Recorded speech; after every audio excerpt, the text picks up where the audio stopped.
Всем привет! Меня зовут Раиса Зубарева, и вы на канале Движение за независимый Саха.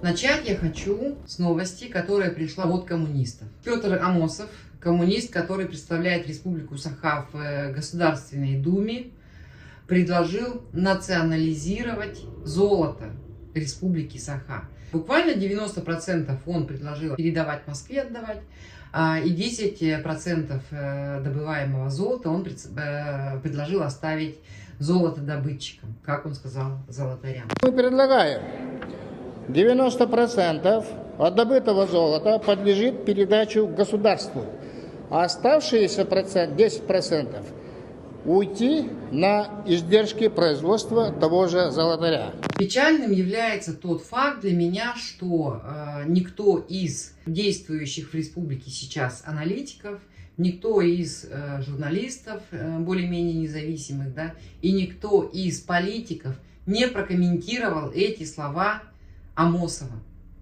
к большому сожалению.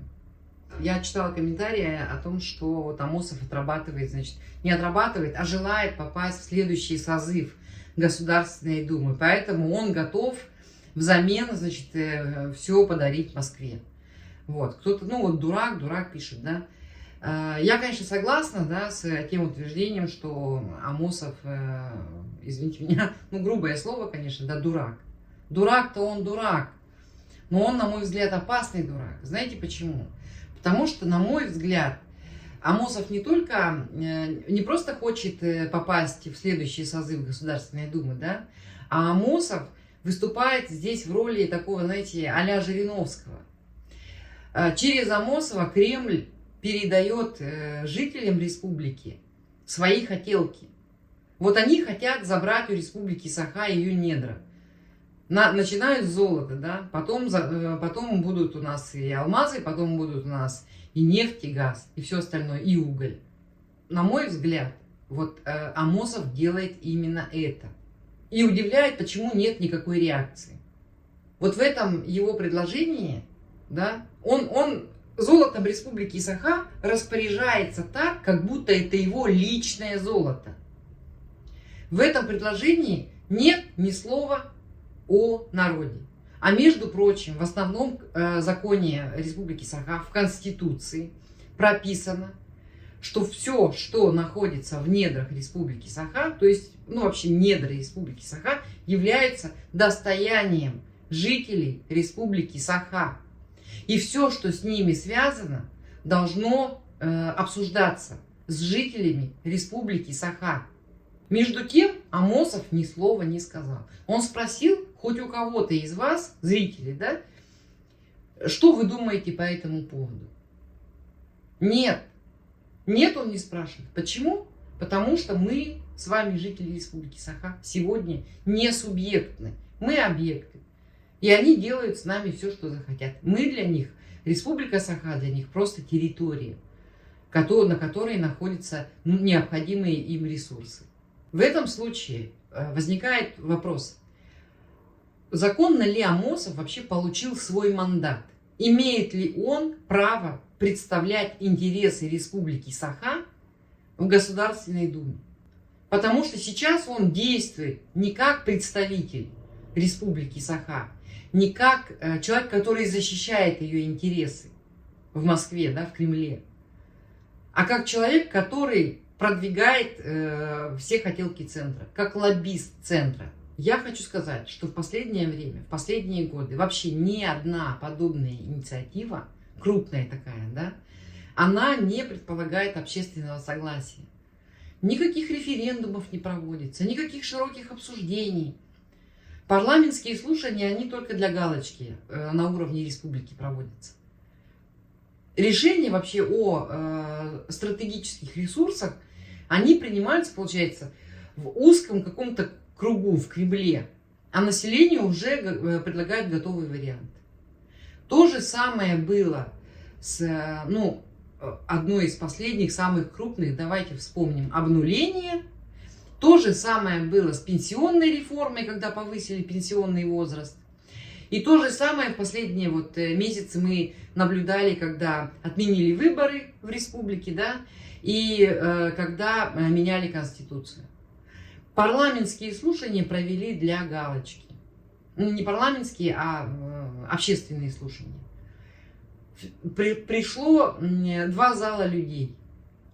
Люди пришли и попали в 2 зала. Где были все остальные люди? Никто не вышел на улицы протестовать против того, что творит Айсен Николаев в Республике Саха. По указке Кремля, между прочим. Вот именно поэтому Кремль действует так нагло. Именно поэтому Амосов позволяет себе не обращать внимания на Конституцию Республики Саха. Именно поэтому Амосов никак не может представлять интересы жителей Республики Саха.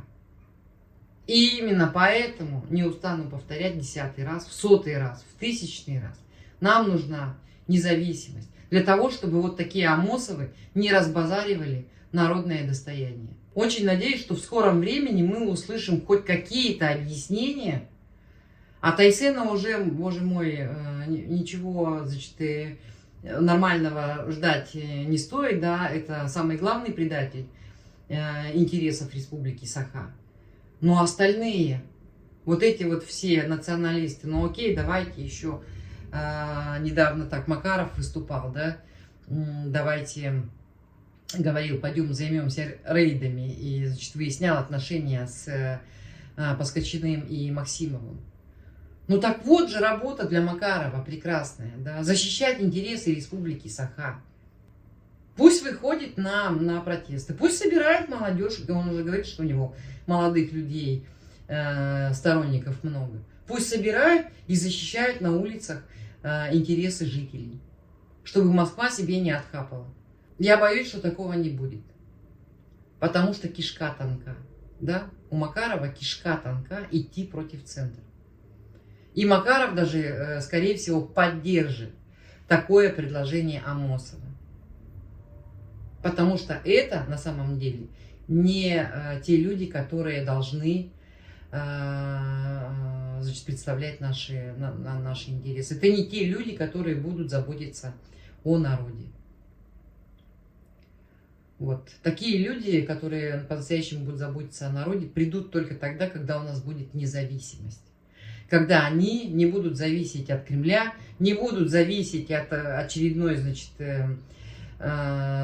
от присутствия, значит, в Государственной Думе или еще в какой-нибудь Думе, или в том же самом парламенте, а они будут зависеть только от народа, только от тех людей, которые их выбирают, только от тех людей, которые им доверяют.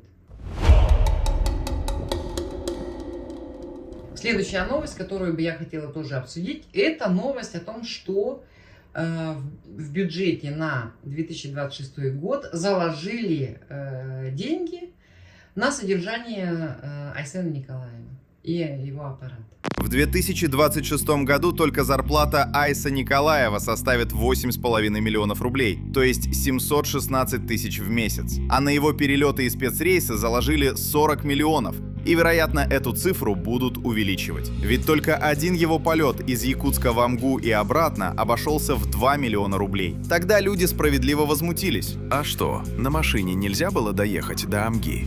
Конечно, тут сразу же возникает возмущение, да, почему человек, слуга так называемый народа, да, слуга народа, получает такие большие деньги. Но здесь вопрос не почему, да, а здесь вопрос стоит за что. И даже сумма тут вообще по большому счету не важна. Да хоть ты там, я не знаю, 2 миллиона в месяц получай.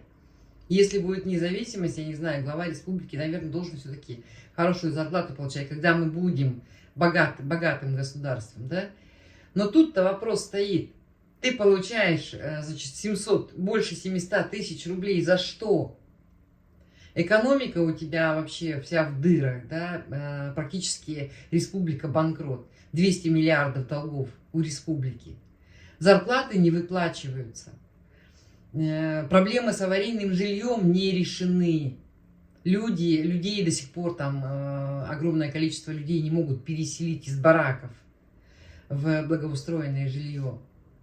И ты вот на этом фоне, ничего не строится, Арктика заброшена. Арктика заброшена. Арктический улус сейчас находится в упадочном состоянии. Они сейчас в состоянии, которое хуже, чем было, я не знаю, там в советское время. И вот ты на этом фоне себе 40 миллионов выделяешь на то, чтобы тебе полетать из Москвы и обратно в Якутск. Или куда ты там еще летаешь, в какие отпуска. Никто, кстати, не знает, куда, в какой стране Айсен Николаев проводит свой отпуск. А было бы очень интересно узнать. И, скорее всего, еще и на это, да, заложенные бюджетные средства. Средства, налоги жителей Республики Саха. То есть жители Республики Саха платят Айсену Николаеву за то, чтобы он не просто занимал это место, да, и ничего не делал, а еще и представлял интересы центра. И еще и плюс ко всему отправлял людей на войну. Потому что за эти вот военные сборы 100% ответственность несет глава региона и глава нашей, в том числе, республики.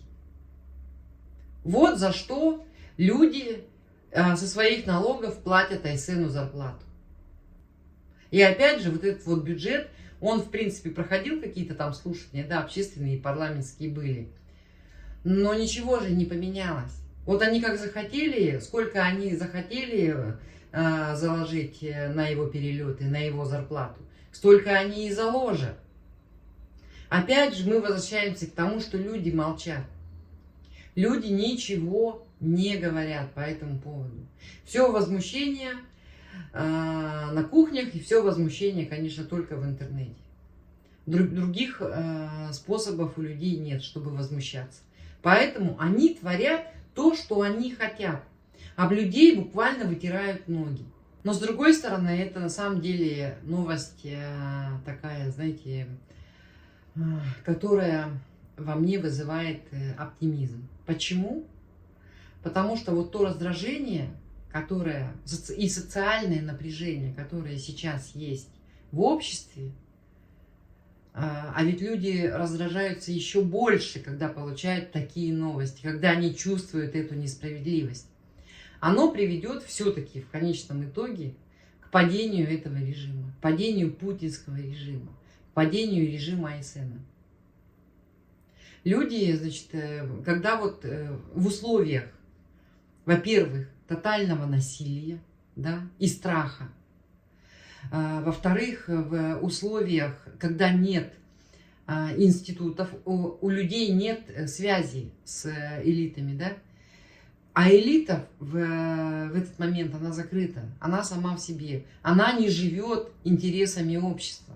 И вот это вот все дает нам надежду на то, что в скором времени, несмотря на то, что эта вертикаль власти, она такая сильная, да, достаточно еще пока устойчивая, но вот это раздражение, оно рано или поздно все равно приведет к краху системы.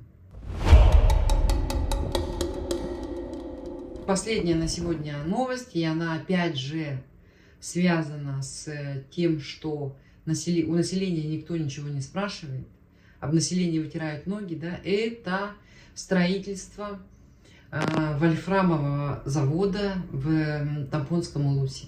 Не так давно прошло совещание, депутаты и, значит, представители добывающих компаний встречались в селе Тополиное с жителями и разговаривали о будущем вольфрамовом заводе, фабрика обогатительная, да, вольфрамовая, для вольфрама, на территории, которая была выбрана выше водоканала, да, который обеспечивает питьевую воду населению. Люди высказали свое, значит, к этому отношение.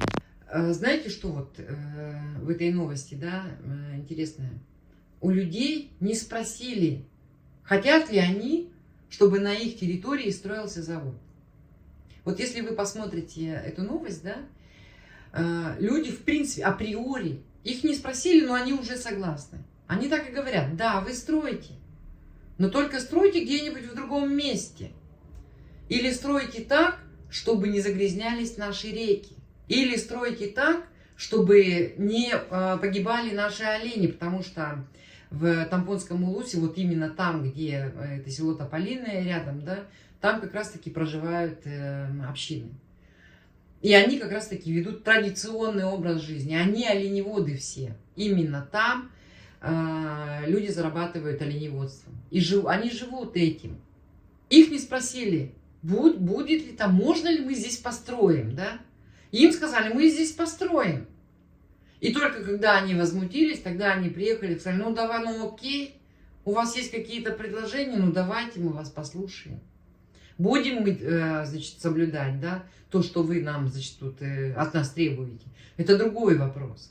Мы можем вспомнить, значит, ситуацию с Арсентием Николаевым, человеком, который, защищая свою территорию, значит, Тянского наслега, да, по-моему, Тяня там была, умер.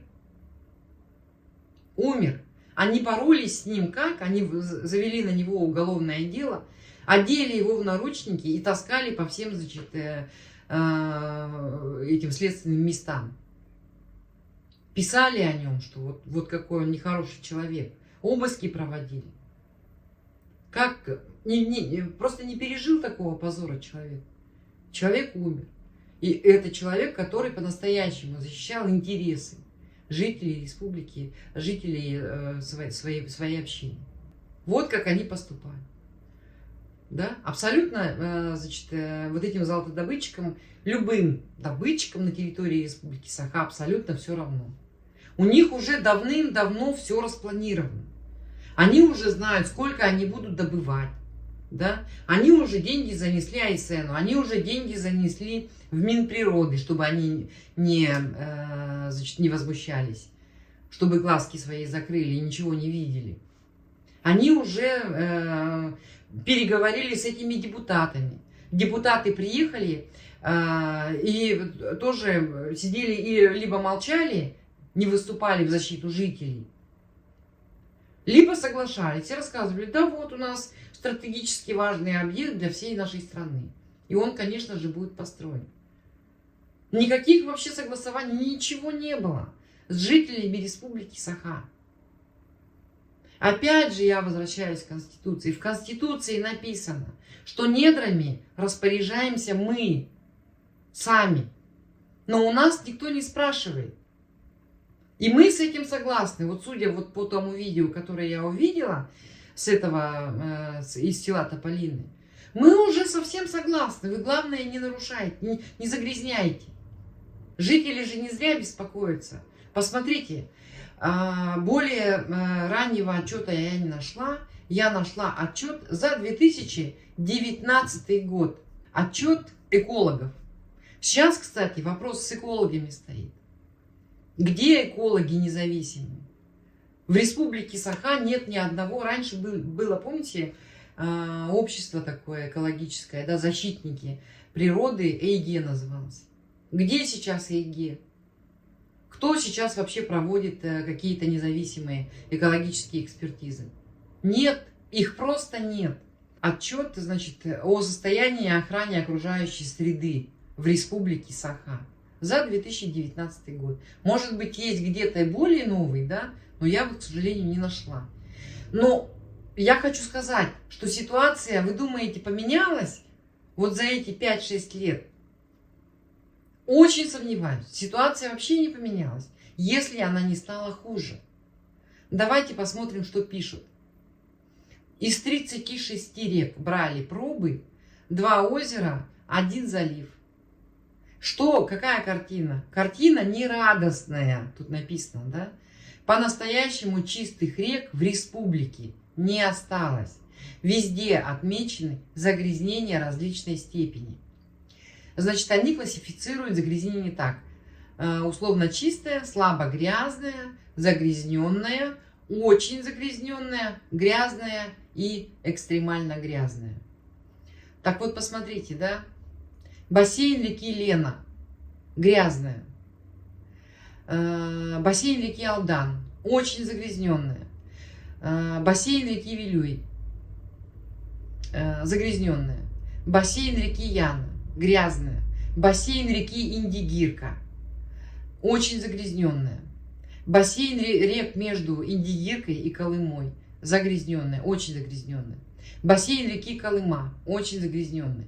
Бассейн реки Анабар загрязненный. Бассейн реки Оленек очень загрязненные. Водоемы бассейна реки Лены очень загрязненные. Качество воды в Вилюйском водохранилище оставалось на уровне прошлого года и характеризовалось 3 классом разряда Б, очень загрязненный. Ну, то есть вообще нет ни одной условно чистой реки в нашей республике Саха. И это все по причине деятельности, значит, ресурсодобывающих компаний. Мы с вами постоянно видим, как жители Алданского улуса, Нирюнгринского улуса, Оленекского улуса, ну, из разных, значит, уголков нашей республики присылают видео, как добывающие компании загрязняют реки. Мы с вами видели прекрасные видео, где олени, да, тонули в этих болотах, которые оставляют после себя золотодобывающие компании. И после этого, значит, мы пишем, нам нужно. Я понимаю, что нужно, может быть, даже и нужно, да, но только у нас в республике Саха, в независимой, это все будет под жесточайшим экологическим контролем. Так и должно быть. Так происходит в любом уважающем себя государстве демократическом, где соблюдаются все законы. Только под строжайшим экологическим контролем. И забирать, значит, разрешение на добычу у всех компаний отбирать, которые не соблюдают экологическое законодательство, которые нарушают традиционный уклад, да, жителей, которые проживают на этих территориях.